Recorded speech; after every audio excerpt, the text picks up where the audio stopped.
বিসমিল্লাহির রহমানির রহিম।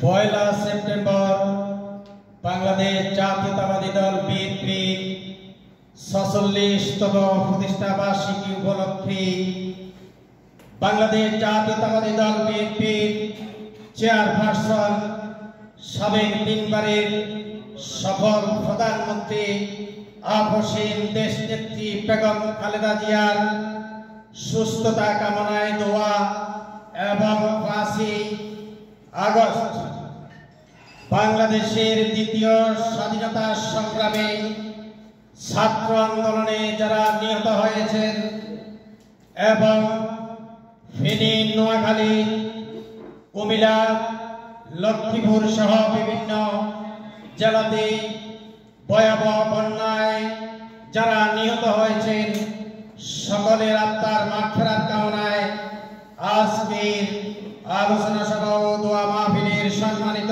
সভাপতি উপস্থিত আছেন।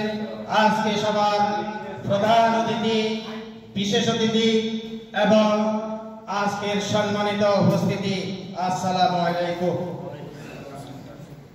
প্রিয় উপস্থিতি, আপনারা জানেন ইতিহাস, ঐতিহ্য, সংগ্রাম, সাফল্যের মধ্য দিয়ে বাংলাদেশ জাতীয়তাবাদী দল ৪৬ বছর অতিক্রম করেছেন। বাংলাদেশের প্রথম রাষ্ট্রপতি, মহান স্বাধীনতার ঘোষক শহীদ প্রেসিডেন্ট জিয়াউর রহমান ১৯৭৮ সালে ১ সেপ্টেম্বর বাংলাদেশ জাতীয়তাবাদী দল গঠন করেছিলেন। আজকে বাংলাদেশের বহুদলীয় গণতন্ত্র, শহীদ প্রেসিডেন্ট জিয়াউর রহমান বাংলাদেশের সকল দলকে গণতন্ত্র মধ্য দিয়ে রাজনীতি করার যে দৃষ্টান্ত রেখেছেন, সেই দৃষ্টান্ত থেকে আজকে বাংলাদেশের রাজনৈতিক দলগুলা রাজনৈতিক করার সুযোগ পেয়েছে। অনেকেই মনে করেন বঙ্গবন্ধু শেখ মুজিবুর রহমান তিনি বাংলাদেশের স্বাধীনতার ঘোষক, কিন্তু বঙ্গবন্ধু শেখ মুজিবুর রহমান কখনোই বাংলাদেশের স্বাধীনতা চাননি। তিনি বাংলাদেশের স্বাধীনতার ঘোষক তো দূরের কথা, বাংলাদেশের স্বাধীনতার যুদ্ধ তিনি দেখেননি। তিনি ২৫শে মার্চ রাত্রে সেফ এক্সিটে চলে গেছেন পাকিস্তান। শেখ মুজিবুর রহমানকে গ্রেফতার করা হয়নি। তিনি সেফ এক্সিটে গিয়ে তিনি পাকিস্তানে বাংলাতে নিরাপদে ছিলেন। আজকে সেই গণতন্ত্র, বাংলাদেশের প্রথম গণতন্ত্র হত্যাকারী শেখ মুজিবুর রহমান ছিলেন ১৯৭২ সালে ক্ষমতায় এসে যেভাবে সন্ত্রাসী কায়দায় নিজের মতকে রাষ্ট্র পরিচালনা করে নিজের পরিবারকে নিয়ে উল্লাসিত জীবনযাপন করেন। বাংলাদেশের জন্য তিনি কিছু করতে পারেন না পারেন ১৯৭৪ সালে দুর্ভিক্ষ উপহার দিয়েছিলেন বাংলাদেশকে। রাষ্ট্র পরিচালনা করছেন তারই মেয়ে শেখ হাসিনা। আপনারা জানেন শেখ হাসিনাকে সকল দায়িত্ব নিয়ে জিয়াউর রহমান ১৯৮১ সালে ১৭ই মে বাংলাদেশে আসার জন্য ব্যবস্থা করেছিলেন, অনুমতি দিয়েছিলেন, গ্রিন সিগন্যাল দিয়েছিলেন। কিন্তু শেখ হাসিনা বাংলাদেশে আসার মাত্র ১৩ দিনের মাথায় ওই দিল্লিতে বসে ষড়যন্ত্র করে, ভারতের রয়ের সাথে ষড়যন্ত্র করে স্বৈরাচারের সাথে ক্ষমতার লোভ লালসা দেখিয়ে মাত্র ১৩ দিনের মাথায় শহীদ প্রেসিডেন্ট জিয়াউর রহমানকে পরিকল্পিতভাবে হত্যা করে। সেই গণতন্ত্র স্বৈরাচারের সাথে দীর্ঘ ৯টি বছর গণতন্ত্র হত্যা করে রাষ্ট্র পরিচালনা করেন, কিন্তু বাংলাদেশ জাতীয়তাবাদী দলের চেয়ারপারসন দেশনেত্রী বেগম খালেদা জিয়ার নেতৃত্বে আবারও 90-এর স্বৈরাচার সাত বিরোধী আন্দোলনের মধ্য দিয়ে বাংলাদেশকে তিনি আবারও গণতন্ত্র উপহার দেন। 1996 সালে সেই আবারও গণতন্ত্রকে হত্যা করে শেখ হাসিনায় সন্ত্রাসী কায়দায় রাষ্ট্র পরিচালনা করেন। বারবার দায়িত্ব হয়ে যায় বিএনপি তথা বাংলাদেশ জাতীয়তাবাদী দলের দায়িত্ব হয়ে যায় এই দেশের হারিয়ে যাওয়া গণতন্ত্রকে বারবার উদ্ধার করার জন্য।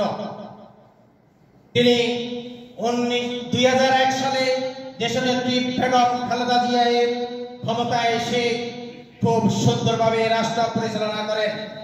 আবারও এই সন্ত্রাসী সংগঠন আওয়ামী লীগ ক্ষমতায় আসার জন্য 2006 সালে 28 অক্টোবর লগি বৈঠক যে তাণ্ডব চালিয়ে ওই মঈনুদ্দিন ফখরুদ্দিনের ষড়যন্ত্রে নির্বাচনে জয়ী বাংলাদেশের গণতন্ত্রকে আবারও হত্যা করেন।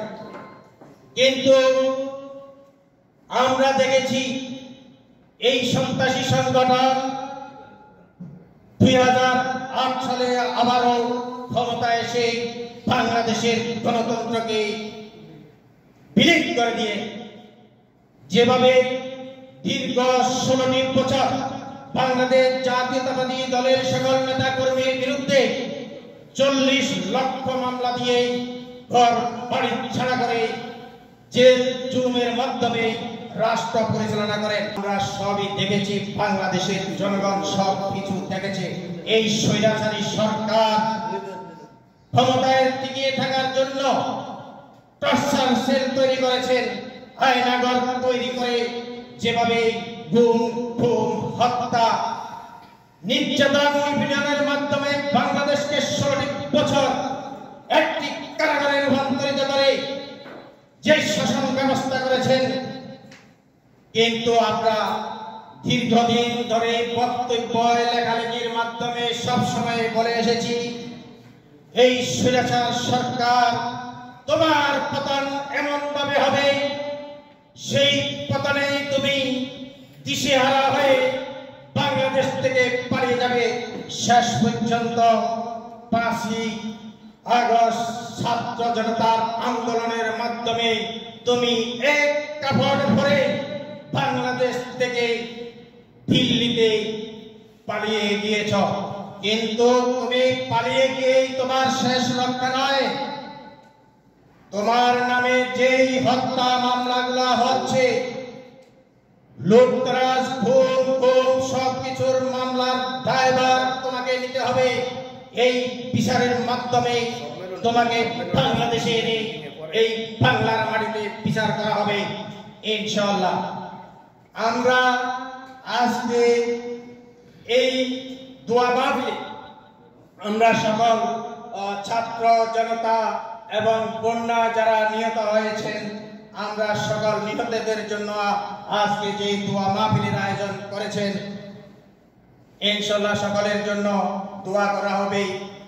আরেকটা কথা বলি, বাংলাদেশের শহীদ প্রেসিডেন্ট জিয়াউর রহমানকে মনে হয় যেন আমাদের দলের নেতাকর্মী ভুলেই গিয়েছেন। কোন বক্তব্যের মাঝে তুলে ধরা হয় না, ইতিহাস ঐতিহ্য তুলে ধরা হয় না। সকলের কাছে একটি অনুরোধ থাকবো, আপনারা বক্তব্য দিতে শহীদ প্রেসিডেন্ট জিয়াউর রহমানকে নিয়ে অন্তত 1টা মিনিট আলোচনা করুন, বক্তব্য রাখুন, যাতে করে শহীদ প্রেসিডেন্ট জিয়াউর রহমানের আদর্শ, ইতিহাস ঐতিহ্য আগামী দিনের প্রজন্ম জানতে পারে। সেজন্য আপনাদেরকে বলছি, আপনারা সেই বক্তব্যের মাঝে আপনাদের এই কথাগুলো অন্তত পক্ষে তুলে ধরবেন। আজকে আরেকটি কথা বলতে চাই, আমাদের দলে বহিরাগতভাবে আসে যারা আওয়ামী লীগ, যুবলীগ, ছাত্রলীগ করে, তারা কিন্তু আমাদের দলে এখন সুর করে আসতে চেষ্টা করছে। কিন্তু জায়গা নেই। আমাদের দলের ভারপ্রাপ্ত চেয়ারম্যান, আগামী রাষ্ট্রনায়ক জনাব তারেক রহমান বলেছেন, জাতীয়তাবাদী দলে জায়গা হবে না। আমরা স্পষ্ট বলতে চাই, বাংলাদেশ জাতীয়তাবাদী দলের সম্মান ক্ষুণ্ণ করার জন্য যারা আমাদের দলে এসে বিশৃঙ্খলা সৃষ্টি করবে তাদের কিন্তু পরিণাম ফল ভালো হবে না।